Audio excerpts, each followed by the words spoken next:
오늘 이 시간에 우리에게 허락되어진 말씀은 사무엘하 8장 1절부터 14절까지 말씀입니다. 1절부터 원래 18절까지인데 14절까지도 읽도록 하겠습니다. 오늘 함께 은혜 받으실 말씀은 사무엘하 8장 1절에서부터 14절까지 말씀입니다.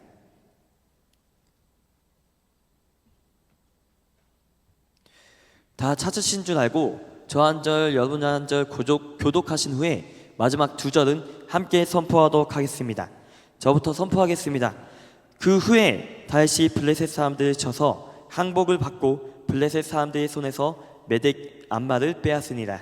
다윗이 또 모압을 쳐서 그들로 땅에 엎드리게 하고 줄로 재어 그 두 줄 길이의 사람은 죽이고 한 줄 길이의 사람은 살리니 모압 사람들이 다윗의 종들이 되어 조공을 드리니라.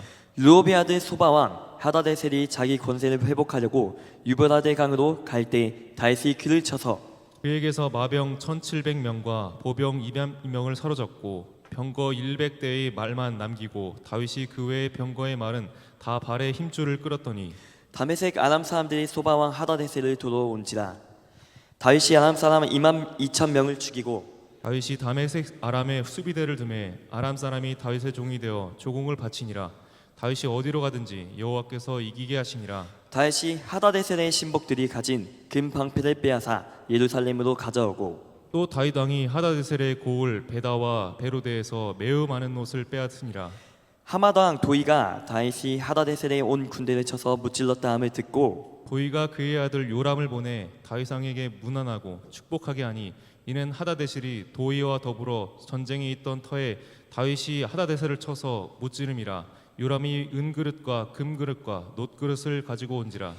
다윗 왕이 그것도 여호와께 드리되 그가 정복한 모든 나라에서 얻은 은금 곧 아람과 모압과 암몬 자손과 블레셋 사람과 아말렉에게서 얻은 것들과 소바 왕 르호베 아들 하다데셀에게서 노력한 것과 같이 드리니라. 우리 두 절 함께 선포합니다. 다윗이 소금 골짜기에서 에돔 사람 18,000명을 죽이고 쳐 죽이고 돌아와서 명성을 떨치니라. 다윗이 에돔의 수비대를 두되 온 에돔의 수비대를 두니 에돔 사람이 다 다윗의 종이 되니라. 다윗이 어디로 가든지 여호와께서 이기게 하셨더라. 아멘. 아멘. 네, 할렐루야.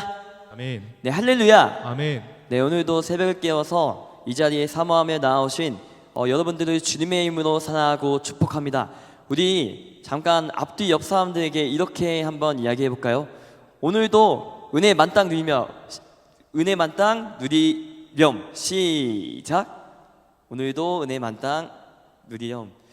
죄송합니다. 제가 뭔가 이제 호칭이 뭔가 존댓말을 써야 되는데 이렇게 좀 반반하도록 좀 만든 것 같습니다. 네, 다시 한번 이렇게 옆뒤 사람에게 이렇게 말해볼까요? 오늘도 은혜의 주인공이 됩시다. 시작. 은혜의 주인공이 됩시다. 아멘. 오늘도 하나님께서 허락하신 은혜가 이제 만땅 이제 누려지기를 간절히 소망합니다. 네, 오늘 함께 읽었던 사무엘하 1절부터 8장 1절부터 14절까지는 이제 다윗이 주변 나라들을 정복하고 이제 그들로부터 이제 조공을 받고 이제 그런 사건들을 좀 기록하고 있습니다. 다윗이 이제 정복한 나라는 이제 5나라인데 이렇게 좀 기록되어 있어요. 블레셋, 모압, 소바, 다베섹, 아람, 그리고 에돔 총 5나라입니다. 다윗은 결국 이제 이스라엘을 이제 둘러싼 이제 모든 주변 국가들을 이제 굴복시키게 됩니다. 오늘 사무엘하 8장 말씀을 보면서 이제 마음이 좀 시원했어요. 뭔가 사이다처럼 좀 시원해졌는데 왜냐하면 지금까지의 사무엘상하의 여정을 보면은 블레셋에게 패배당하고 사울 왕의 불행한 이야기들만이 쭉 이어졌었기 때문입니다. 그러나 이제 오늘의 본문은 상황이 완전히 역전되죠. 상황이 완전히 반전되어서 하나님께서 다윗을 통해 원수들을 무찌르시고 승리하게 하신 놀라운 소식들로 이제 가득하기 때문에 저는 오늘 말씀을 읽으면서 속이 좀 시원했습니다. 함께 오늘 본문을 천천히 살펴보면서요, 어떠한 승리를 하나님께서 허락하여 주셨는지, 또한 이제 오늘 이제 주제처럼 여호와께서 이기게 하는 삶은 무엇인지 우리 함께 살펴보길 간절히 원합니다. 우리 본론으로 들어가겠습니다. 우리 먼저 8장 1절의 말씀 우리 함께 선포할까요? 시작. 그 후에 다윗이 블레셋 사람들을 쳐서 항복을 받고 블레셋 사람들의 손에서 메대간마를 빼앗으니라. 네, 아멘. 우리 8장 1절 보니까 이제 그 후에 다윗이 블레셋 사람들이 먼저 쳤다라고 기록이 되어 있습니다. 여기서 중요한 단어가 처음에 등장하는데 바로 그 후에입니다. 그 후에 이제 어떤 것을 이제 무엇이 있고 난 후일까요? 성경은 이제 우리가 어제 7장의 말씀도 읽었지만 이제 다윗이 군사들을 이제 정예병사로 만들기 위해서 훈련시켰다는 말도, 또한 장군들을 불러서 이제 전쟁을 이제 전략을 짰다는 말도, 또한 병기를 다시 준비했다는 말도 기록되어 있지 않습니다. 오히려 우리가 어제 이제 함께 읽고 묵상하고 예배했던 사무엘하 7장에서는 하나님께서 다윗과 언약을 함께 맺으시고 또한 하나님께 깊이 기도하는 그런 다윗의 모습이 기록되어 있어요. 우리 특히 사무엘하 7장, 8장, 9절에서는 하나님께서 다윗에게 이렇게 말씀하시는 게 고백되어져 있습니다. 우리 함께 7장 8절 9절의 말씀을 우리 함께 선포합니다. 시작. 그러므로 이제 내 종 다윗에게 이와 같이 말하라.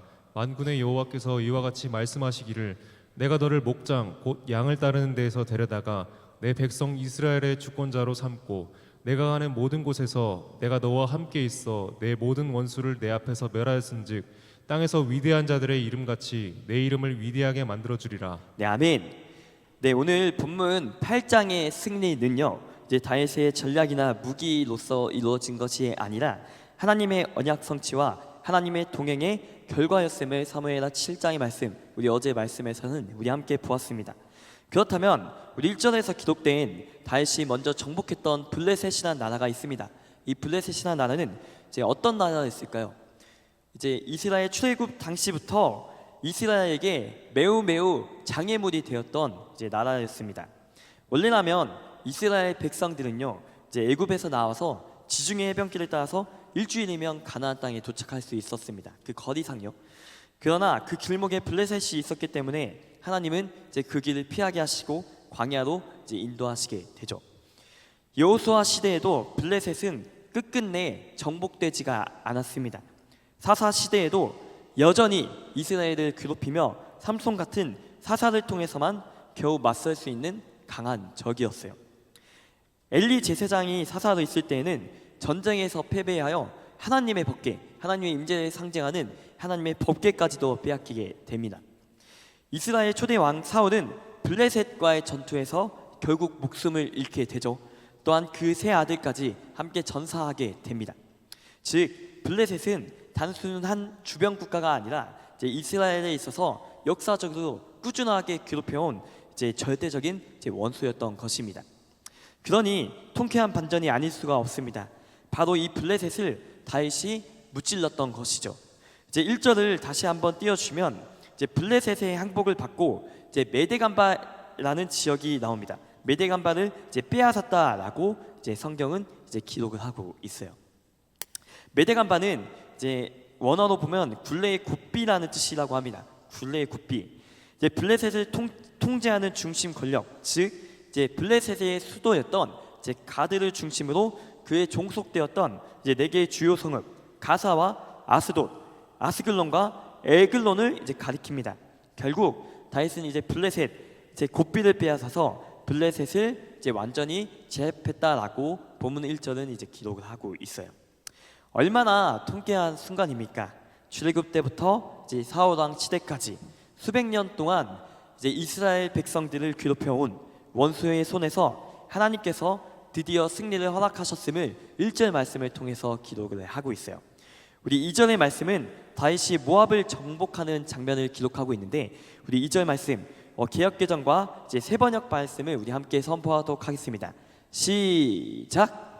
다윗이 또 모압을 쳐서 그들로 땅에 엎드리게 하고 줄로 재어 그 두 줄 길이의 사람은 죽이고 한 줄 길이의 사람은 살리니 모압 사람들이 다윗의 종들이 되어 조공을 드리니라. 다윗은 또 모압을 쳤다. 그는 모압 포로들을 줄을 지어 세운 다음에 그들을 땅에 엎드리게 하고 매 석 줄 중에 두 줄은 죽이고 한 줄은 살려주었다. 모압 사람들은 다윗의 종이 되어 그에게 조공을 바쳤다. 네, 아멘. 이제 우리는 모압이라는 나라가 어디 있는지 또 이스라엘과의 어떤 관계인지를 함께 살펴보고자 합니다. 이제 모압은 요단강 이제 동편, 이제 사해 동쪽 지역에 이제 자리 잡고 있었던 나라입니다. 모압 족속은 이제 아시겠지만 롯의 후손입니다. 롯의 이제 후손들입니다. 이스라엘 현현적으로 이제 아주 가까운 관계였어요.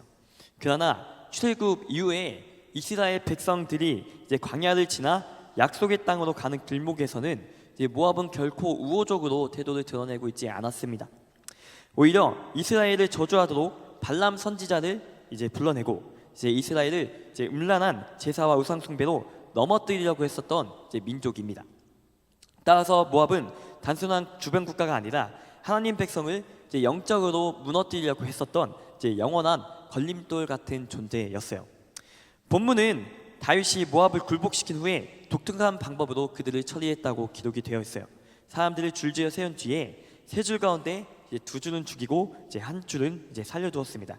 다시 말해서 인구의 3분의 1은 이제 남기고 나머지 이들은 다 제거한 것입니다.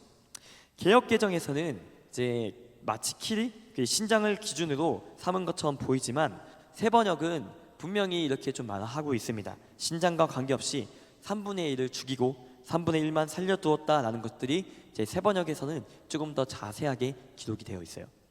이것은 잔혹해 보일 수 있지만 이제 당시 고대 근동 사이에서는 이제 전쟁에 패한 이제 민족의 인구를 제하는 것이 흔한 일이었습니다. 특히 다윗은 이제 모압을 완전히 멸망시키지 않고 일정 부분 인구를 남겨 속국으로 이제 남겨둠으로써 이제 조공을 바치게 했습니다. 이제 다시 말해 다윗은 모압을 완전히 사라지게 하지 않고 이스라엘의 권세 아래 두었던 것입니다. 그리고 이제 3절과 4절은 다윗이 소바왕 하다데셀을 이제 정복하는 기록이 나와 있어요. 우리 함께 3절 4절의 말씀도 우리 함께 선포하도록 합니다. 시작. 르홉의 아들 소바왕 하다데셀이 유프라테스 강 유역에서 자기 세력을 되찾으려고 출정하였을 때 다윗이 그를 치고 그에게서 기마병 1700명과 보병 2만 명을 포로로 사로잡았다. 다윗은 또 병거를 끄는 말 가운데서도 100필만 남겨놓고 나머지는 모조리 다리의 힘줄을 끊어버렸다. 네, 아멘. 네, 소바라는 지역은 아람 민족 성읍 가운데 하나입니다. 이미 사울 왕 때 이스라엘의 속국으로 이제 심었던 지역으로 사무엘상 말씀에는 기록되어 있지만 하다데셀 왕이 등극하면서 상황은 달라지게 됨이 이제 3절 말씀에서 기록되어 있어요. 그는 더 이상 이스라엘의 통치를 받아들이지 않고요. 이제 기록된 유프라테스 강 유역을 출정하여 세력을 확장시키고자 했습니다. 단순한 이제 국경 분쟁을 넘어서 이스라엘의 왕권에 대한 이제 명백한 반역 행위를 이제 준비하려고 했었던 것이죠. 이러한 움직임을 빠르게 포착한 다윗은요 주저하지 않고 출정하였고 결과는 대승리를 거두게 됩니다. 이제 기록된 대회로 이제 기마병 1,700명 그리고 보병 2만 명을 이제 사로잡는 대승을 거두게 돼요. 전쟁에서 승리한 다윗은 이제 중요한 결정을 내리게 됩니다. 우리 4절 말씀을 띄워주시면 바로 이제 병거를 끄는 말 중에서 이제 100필만을 남겨두고 나머지 말들의 힘줄을 이제 모두 끊어버린 것입니다. 이제 100필만을 남겨두고 나머지 말들의 힘줄을 딱 끊어버린 것이죠. 여기서 질문이 좀 들어요. 왜 다윗은 이러한 조치를 좀 했을까요? 당시 말은 이제 가장 귀한 전쟁 무기였습니다. 얼마나 많은 말과 병거를 이제 보유하느냐에 따라서 전쟁의 승리가 달라진다고 해도 그 당시 시대는 이제 과언이 아니었습니다. 왜냐하면 자동차나 뭐 이런 것들이 없었기 때문에 말은 귀한 전쟁의 이동 수단이었어요. 그렇다면 상식적으로 이제 말들을 보존하여 이제 다윗 왕의 그리고 군사력을 이제 강화하는 것이 상식적으로 볼 때 맞습니다. 그런데 다윗은 오히려 그것들을 무용지물로 여기게 됩니다. 힘줄을 딱 끊어버리죠. 겉으로 보기에는 어리석어 보여요. 겉으로 보기에는 어리석은 판단일 수 있습니다. 그러나 그 배경에는 분명한 신앙적인 이유가 이제 기록이 되어 있어요. 다윗의 삶을 한번 주목해 봅시다. 이제 다윗은 이제 군사력이 이제 부족해서 이제 전쟁에서 패배한 적이 단 한 번도 없어요. 이제 물자적으로 또한 이제 전쟁의 뭐 그런 무기들이 이제 부족해서 패배한 적이 단 한 번도 없었습니다. 그는 언제나 전쟁의 승리를 이제 무기와 병거에서 찾지 않았어요. 다윗이 골리앗을 무너뜨린 사건을 우리 함께 기억해 봅시다. 다윗은 칼이나 창으로 이제 거인을 쓰러뜨린 것이 아니었어요. 오직 하나님의 이름을 의지하여 물맷돌 하나로 승리하였던 것입니다. 다윗은 이 원리를 평생 붙들고 살았어요. 전쟁의 승패는 무게에 달려있지 않고 바로 하나님의 손에 달려있다라는 것입니다. 따라서 그는 눈에 보이는 전력 증강의 그런 수단을 끊어버렸던 거예요. 오직 하나님께만 자신의 의탁하는 믿음을 다윗은 선택한 것입니다. 많은 힘줄을 끄는 것은 단순히 군사적인 조치가 아니라 하나님을 의지하기 위한 믿음의 결단이었습니다. 사랑하는 성도 여러분, 우리 또한 위기를 만나고 또한 이제 갈급한 그런 순간들을 마주하게 될 때 우리는 본능적으로 눈에 보이는 것들을 이제 붙잡으려고 합니다. 그러나 이제 내 힘, 내 능력, 내 주변의 사람들, 인맥과 수단을 이제 붙잡으려고 합니다. 그러나 결국 아마도 여기에 있는 모든 여러분들이 다들 경험하셨듯이 사람은 결국 우리를 철저하게 실망시킬 수밖에 없어요. 왜냐하면 완벽하지 않기 때문입니다. 인간은 결코 완전한 도움이 될 수 없습니다. 완전하지 못하기 때문입니다. 반면 성경은 하나님에 대해서 이렇게 좀 설명합니다. 우리 2절 말씀 우리 함께 선포하도록 할까요? 시작. 이스라엘 지키는 이는 졸지도 아니하시고 주무시도 아니하시리로다. 두려워하지 말라, 내가 너와 함께함이라. 놀라지 말라, 나는 내 하나님이 됨이라. 네, 아멘. 이제 우리의 도움 되시는 하나님께서 이렇게 기록이 되어 있습니다. 이제 이스라엘을 지키시는 이는 졸지도 않고 주무시지도 않고 불꽃 같은 눈동자로 우리를 지키신다. 그리고 언제든지 함께 하고 언제든지 함께 동행하는 하나님의 됨이다라고 이렇게 기록이 되어 있어요. 즉 우리의 도움이 되시는 분은 오직 여호와 하나님 한 분뿐이십니다. 다시요, 우리의 도움 되시는 분은 오직 하나님 한 분뿐이십니다. 아멘. 다윗이 병거의 말들을 버림으로써 하나님만을 의지하였듯이 우리도 눈에 보이는 인간적인 수단들이 있을 수 있어요. 인간적인 수단을 내려놓고 하나님만을 붙잡는 믿음을 우리는 가져야 합니다. 아멘. 그때 우리가 인간적인 수단을 버리고 하나님의 그 믿음을 나아갈 때 하나님만이 하실 수 있는 방법으로 저와 우리의 인생 가운데서 생기는 모든 전쟁에서 또한 영적인 전투에서 승리케 하실 줄 믿습니다. 아멘. 우리 5절 6절은 이제 다윗이 소바왕 하다데셀을 정복하는 과정에서 이어지는 사건을 기록하고 있어요. 우리 5절 6절의 말씀도 우리 함께 선포하도록 합니다. 시작. 다베섹의 아람 사람들이 소바 왕 하다데셀을 도우러 온지라. 다윗이 아람 사람 2만 2천 명을 죽이고 다윗이 다메섹 아람에 수비대를 두매 아람 사람이 다윗의 종이 되어 조공을 바치니라. 다윗이 어디로 가든지 여호와께서 이기게 하시니라. 네, 아멘. 이제 다메섹의 아람 사람들이 소바 왕 하닷에셀을 도우러 이제 온 장면이 5절 말씀에 기록되어 있죠. 다메섹 아람 사람 2만 2천 명이 이제 이스라엘과의 전투에서 이제 목숨을 잃었다고 5절 말씀에는 이제 기록이 되어 있습니다. 그들은 동족을 이제 돕기 위해 출정했지만 하나님의 손이 다윗과 함께하였기 때문에 결국 패망하게 되었습니다. 다윗은 승리 이후 즉각적인 조치를 취해요. 다메섹 지역의 수비대를 주둔시켜서 다윗은 이제 다시는 이제 군사를 일으키지 못하도록 이제 경계하게 하고요. 또한 동시에 아람 사람들을 속구로 삼아 조공을 바치게 했습니다. 여기서 우리는 주목하여 볼 것이 있습니다.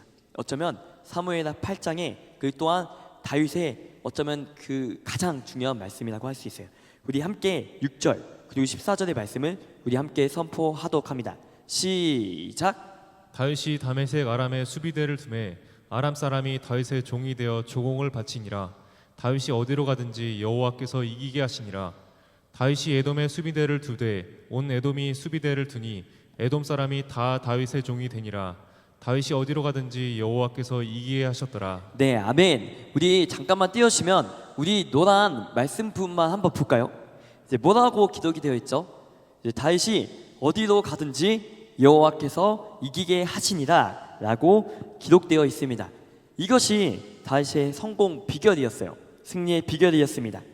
단순히 다윗이 전쟁에 능하고 이제 전략이 뛰어나서 이제 기록되어 있는 것이 아니라 하나님께서 함께하시고 하나님께서 함께하시기 때문에 하나님께서 이기게 하셨기 때문에 다윗은 어디서든 승리할 수 있었다라고 말씀을 기록하고 있습니다. 여기서 우리는 이제 주목하여 볼 게 또 있습니다. 이제 이전에 등장하였던 사울과 다윗을 좀 비교해 보고자 합니다. 사울과 다윗의 길은 왜 이렇게 달라졌을까요? 이제 사울은 이제 패망하는 길을 걷게 되고 다윗은 승리하는 그 길을 걷게 됩니다. 여기서 우리는 사울의 길과 다윗의 길을 비교하지 않을 수 없어요. 우리 3장 1절의 말씀 한번 띄워주실까요? 제가 한번 읽어보겠습니다. 사울의 집과 다윗의 집 사이에 전쟁이 오래매 다윗은 점점 강하여 가고 사울의 집은 점점 약하여 가니라 라고 기록이 되어 있습니다. 사울은 왜 점점 약해져 갔을까요? 이유는 분명합니다. 사울은 하나님의 뜻에서 멀어졌기 때문입니다. 사울은 우리가 사무엘상 여정을 쭉 살펴봤지만 하나님의 말씀을 버렸어요. 그리고 결국 하나님도 사울을 버리는 선택을 하시게 됩니다. 반면에 다윗은 하나님과 가까이 있었어요. 우리가 어제 읽었던 사무엘하 7장 말씀에서 하나님과 언약을 맺고 또한 무릎을 꿇어 이제 다윗이 기도한 후에 다윗의 길은 형통함으로 가득 차게 됨을 우리는 사무엘하 8장의 말씀을 통해서 볼 수 있습니다. 곧 이제 다윗이 어디로 가든지 승리한 비결은 여호와 하나님과 동행했기 때문입니다. 아멘. 사랑하는 성도 여러분, 우리는 여기서 영적인 원리를 함께 배워갑니다. 하나님과 가까워질수록 하나님과의 관계가 온전할수록 하나님과의 형통하신 그 은혜가 함께 임합니다. 그러나 하나님과의 관계가 멀어질수록 그 자리는 죄가 차지하게 돼요. 성경 곳곳에서 이 사실을 증언합니다. 요셉이 감옥에 갇혔을 때도 형통할 수 있었던 이유는 여호와 하나님께서 그와 함께 하셨기 때문입니다. 모세도 다니엘도 그리고 기록된 수많은 인물들도 마찬가지였어요. 그러나 반대로요, 우리가 주목해야 볼 것은 하나님과의 관계가 멀어지면 반드시 죄가 찾아옵니다. 사울이 그랬던 것처럼요. 하나님과 이제 멀어졌다라는 말은요, 다른 말로 하면 이렇게 기록이 돼요. 이렇게 말할 수 있어요. 다른 말로 하면 내가 하나님이 아닌 죄를 바라보고 있다는 강력한 증거입니다. 가까워지고 있다라고 하면은 하나님과 동행하고 있다는 거고, 하나님과 멀어지고 있다는 것은 내가 죄 가운데 노출되고 있다라는 것입니다. 실제로 이후에 살펴보겠지만 사무엘하 11장 말씀에 보면 그 유명한 다윗의 바세바 사건이 나와요. 하나님께 은혜를 누리고 형통함의 은혜를 누리고 그랬던 다윗이 사무엘하 11장의 말씀을 보면은 제 바세바 사건이 나옵니다. 다윗은 본래 전쟁터에서 사명을 감당해야 됐어요. 하지만 모두가 알듯이 그 자리를 지키지 않고 이제 하나님과의 동행을 놓치자 곧 죄가 틈타게 된 것입니다. 그 결과는 정말로 참혹했어요. 그 후에 다윗은 이제 하나님의 은혜를 잊긴 해요. 잊긴 하면서 이렇게 나아가게 되지만 동시에 죄의 열매를 맛보는 쓰라린 인생을 살아가야만 했습니다. 사랑하는 성도 여러분, 우리가 여기서 또한 반드시 기억해야 될 것이 있습니다. 하나님과의 관계가 인생의 승패를 결정한다는 사실입니다. 다시 한번요, 하나님과의 관계가 인생의 승패를 결정한다는 사실입니다. 아멘. 다윗이 어디로 가든지 그 승리의 비결은 무기가 많아서도 또한 인맥이 많아서도 뭔가 타고난 전략이 있어서도 아니었어요. 오직 여호와께서 그와 함께 계셨기 때문입니다. 아멘. 오늘 우리도 마찬가지입니다. 우리가 삶을 살아가면서 삶에 동행하면서 이제 하나님과 가까워지고 하나님과 동행한다면 반드시 여러분들 그리고 저와의 그 삶 가운데서 형통의 길을 걷게 될 것이에요. 아멘. 그러므로 사랑하는 성도 여러분, 언제든지 하나님과 붙어있는 삶, 하나님께 가까이 있는 삶을 살아가기를 간절히 소망합니다. 아멘. 그때 우리는 어떠한 자리에 있든지 사단을 이기고 하나님의 형상대로 살아가는 하나님의 백성이 될 수 있습니다. 우리 모두가 하나님께 붙어 있어서 하나님께 가까이 나아가는 삶을 살아가는 저와 모든 성도분들이 되시길 주님의 이름으로 간절히 소망합니다. 아멘. 우리 7절 8절은 이제 다윗이 하닷 에셀을 정복한 후에 전리품을 취하는 장면이 기록되어 있어요. 우리 7절 8절의 말씀을 우리 함께 선포하도록 합니다. 시작. 다윗이 하다데셀의 신복들이 가진 금 방패를 빼앗아 예루살렘으로 가져오고 또 다윗 왕이 하다데셀의 고을 베다와 베로데에서 매우 많은 옷을 빼앗으니라. 네, 아멘. 네, 다윗은 전쟁에서 승리한 후 금방패, 놋 등 이제 많은 전리품들이 이제 얻어졌다고 이제 7절 8절의 말씀은 이제 기록하고 있습니다. 이 말씀은 이제 단순히 이제 전리품 목록을 나열한 것이 아니라 그 이유가 있습니다. 이 금과 놋은 훗날 이제 다윗의 아들 솔로몬이 성전 건축을 할 때 중요한 재료로 쓰이게 돼요. 곧 하나님께서 다윗의 승리를 통해 이후에 성전 건축의 준비를 미리 하셨음을 성경은 보여주고 있습니다. 우리 9절 10절의 내용도 함께 보죠. 하마당 도이가 다윗의 하다데셋을 이겼다는 소식을 듣고 자기 아들 요람을 보내 축하하게 됩니다. 우리 9절 10절의 말씀도 우리 함께 선포할까요? 시작! 하맛 왕 도이는 다윗이 하다데셀의 온 군대를 쳐서 이겼다는 소식을 들었다. 그는 자기의 아들 요람을 다윗 왕에게로 보내서 무난하게 하고 다윗이 하다데셀과 싸워서 이긴 것을 축하하게 하였다. 하다데셀은 도이와 서로 싸우는 사이였다. 요람은 은과 금과 노수로 만든 물건을 많이 가지고 다윗에게로 왔다. 네, 아멘. 여기서 요람도 은과 금과 노수로 만든 물건을 많이 가지고 다윗에게로 왔다라고 기록이 되어 있어요. 도이는 본래 하닷에셀과 대적 관계에 있던 왕이었습니다. 그래서 다윗이 하닷에셀을 무찔렀다는 소식은 곧 자신의 아내에도 큰 도움이 되는 일이었기 때문에 다윗과 기꺼이 우호 관계를 맺고 싶었던 것입니다. 요람은 다윗에게 은과 금과 노수로 만든 물건들을 많이 가져왔어요. 전쟁 중에 가져온 것이 아니라 자발적으로 가져왔던 것입니다. 이방 왕의 손을 통해서도 하나님은 다윗에게 귀한 전리품을 허락하게 된 거예요. 전쟁에서 이렇게 승리하고 전쟁에서 한 것이 아니라 그 하나님께서 그 이방 땅의 그 왕들의 마음을 만지셔서 자발적으로 전리품들을 가져오게 한 것입니다.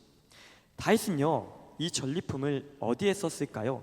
성경은 이렇게 기록하고 있는데 우리 11절의 말씀 우리 함께 선포합니다. 시작! 다윗 왕은 이것들로 따로 구별하여서 이미 정복한 모든 민족에게서 가져온 것에서 따로 구별하여 둔 은금과 함께 주님께 바쳤는데. 네, 아멘. 여기서 주목하여 볼 구절이 있어요. 이것들도 따로 구별하여서라고 기록이 되어 있습니다. 중요한 것이 있죠. 여기서는 다윗의 태도를 보게 돼요. 그는 이 전리품들을 자신의 왕궁을 화려하게 꾸미는 데 사용하지 않았어요. 군사력을 확장하거나 정치적 기반을 강화하는 데 쓰지도 않았습니다. 그는 모든 전리품을 따로 구별하여 이것까지도 하나님께 바치게 됩니다. 다윗의 승리의 영광을 자기에게 돌리지 않았어요. 오히려 하나님께 영광을 올려드리는 다윗의 모습을 우리는 이것들을 통해서 볼 수 있습니다. 그는 이 모든 것이 나의 것이 아니라 주님의 것입니다 라는 믿음의 고백을 하면서 물질을 구별했던 것이에요. 사랑하는 성도 여러분, 하나님께서 다윗을 축복하지 않을 수 없었던 이유가 바로 여기에 있어요. 다윗은 승리의 순간마다 자기의 것을 주장하지 않았습니다. 전리품을 자기 것이라고 여기지 않고 주의 것으로 구별했기 때문입니다. 하나님은 구별된 것을 기뻐하세요. 우리의 삶 속에서 마찬가지입니다. 예를 들어 볼게요. 우리가 가진 시간 중 일부를 구별하여 하나님께 드릴 때 하나님을 기뻐하십니다. 마치 이 자리에 나온 새벽을 깨워서 잘 수도 있었던 그 시간을 구별하러 나온 성도 여러분들처럼요. 또한 우리의 물질 중 일부를 구별하여 하나님께 드릴 때 하나님께서는 기뻐하십니다. 또한 우리 은사와 재능 중 일부를 구별하여 하나님께 드릴 때 하나님께서는 매우 기뻐하십니다. 다들 구별된 것이죠. 시간, 물질, 또한 우리 은사와 재능. 하나님께서는 그 구별된 것을 주장하는 것이 아니라 단순히 그 구별된 것만 주장하시는 것이 아니라 우리의 삶 전체를 주장하시고 축복하여 주신다는 것들 오늘 말씀을 통해서 볼 수 있습니다. 사랑하는 성도 여러분, 우린 종종 다윗과 같이 전리품 같은 것을 얻을 수 있게 되는 것 같아요. 물론 우리가 싸워서 쟁취하는 것은 아니지만 우리가 노력하면서 얻는 것들이 있죠. 재정이 될 수도 있고 누군가에게는 성공이 될 수 있어요. 그리고 누군가에게는 어떠한 기회가 될 수 있겠죠. 문제는 그것을 어떻게 사용하느냐입니다. 그것들 내가 노력해서 얻은 것이라고 생각하는 그 재정, 물질, 또한 그런 기회와 성공 이런 모든 것들을 나를 위해서 붙잡을 수도 있고 또한 하나님께 구별하여 드릴 수도 있습니다. 그러나 우리가 성경 말씀에서 주목해야 될 것은 다윗은 언제나 하나님께 구별하여 드렸다라는 것입니다. 그래서 그의 삶이 끊임없이 하나님의 축복 아래 놓일 수 있었습니다. 오늘 우리도 결단해야 됩니다. 하나님, 이것은 제 것이 아니라 주님의 것입니다 라는 고백이 우리의 고백이 되기를 간절히 소망합니다. 아멘. 이 고백이 있을 때 하나님은 우리의 삶 전체를 주장하실 것이고 형통의 은혜를 허락하여 주실 것입니다. 아멘. 네, 이제 반주자는 이제 나와주시면 될 것 같습니다. 사랑하는 성도 여러분, 오늘 본문을 이제 세 가지로 함께 정리해 보고자 합니다. 첫 번째, 승리의 비결은 오로지 하나님께로부터 옵니다. 본문은 반복해서 6절, 14절 말씀과 같이 이렇게 기록되어 있어요. 여호와께서 다윗이 가는 곳마다 이기게 하셨다. 다윗의 승리는 결코 타고난 전략이나 막강한 군사력 때문이 아니었습니다. 그 모든 것은 하나님의 은혜였습니다. 아멘. 사랑하는 성도 여러분, 우리의 삶도 마찬가지예요.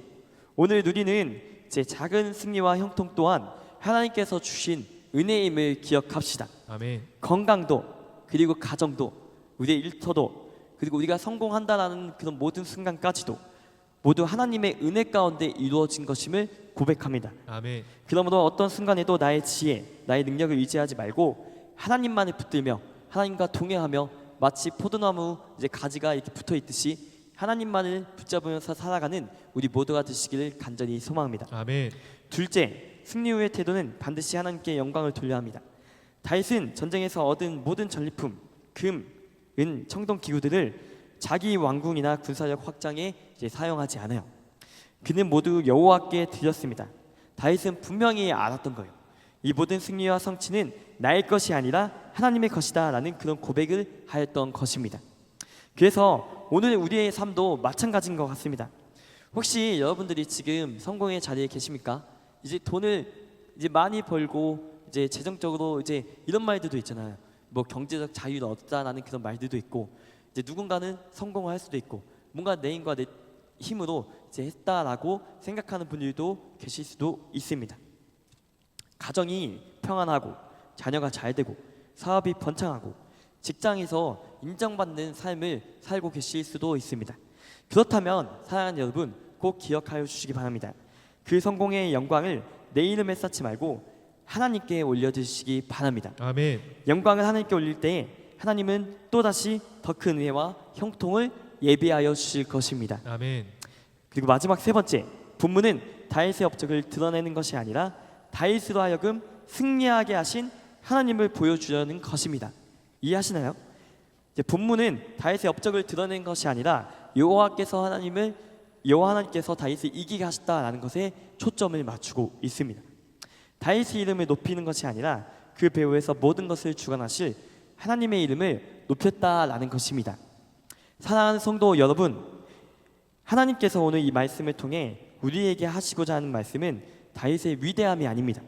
바로 우리의 인생의 주관자 되신 하나님만을 바라보라는 것입니다. 아멘. 하나님은 오늘 저자를 통해 무엇을 말씀하고 싶은 것 같나요? 이제 저자는 이 다윗의 스토리를 통해서 우리에게 무엇을 들려주고 싶을까요? 다윗의 업적과 승리를 말하는 게 아니겠죠. 바로 다윗으로 하여 승리하게 하신 분이 누구이신지를 우리에게 확인시켜 주시려고 했었던 것입니다. 그렇습니다. 우리가 예수님 안에 머무르고 또한 그분 안에 말씀에 거하고 인내하며 기도한 자에게 하나님은 반드시 형통의 은혜를 우리 가운데 허락하여 주십니다. 아멘. 그러나 반대로 하나님의 뜻을 외면하고 또한 죄와 타협하면서 말씀과 기도의 자리에 소홀히 한다면요, 겉으로는 형통해 보일 수 있으나 결국 죄의 열매를 맺게 될 것입니다. 다윗이 밧세바 사건 후에 철저히 무너졌던 것처럼 말입니다. 그러므로 우리는 결단해야 됩니다. 어제의 은혜가 오늘을 대신할 수 없어요. 오늘도 새롭게 하나님과 동행하여 합니다. 우리는 날마다 말씀과 기도로 깨어 있어서 하나님만을 바라보아야 합니다. 아멘. 그럴 때 우리의 삶은 죄의 열매가 아니라 하나님의 형통의 열매로 가득할 줄 믿습니다. 아멘. 그럴 때 우리의 삶은 하나님과 형통의 열매로 가득하겠죠. 하나님과 붙어 있으니까. 반대로 이제 우리가 하나님과 멀어지려고 하고 또한 죄와 타협하려고 하고 이제 하나님께서 허락하신 그 은혜임을 고백해야 되는 것이 아니라 내 승리, 내 것이라고 생각하게 되면은 언젠가는 하나님께서 다시 빼앗으실 것입니다. 왜냐하면 그 모든 것들, 승리, 물질, 이 모든 것의 주관자는 하나님이시기 때문입니다. 아멘. 형통의 비결은 하나님입니다. 아멘. 형통의 비결은 하나님과의 동의입니다. 아멘. 오늘도 내일도 그리고 평생토록 저와 여러분 모두가 하나님과 동행함으로 형통함의 은혜를 누리는 저와 여러분들이 되시길 주님의 이름으로 간절히 소망합니다.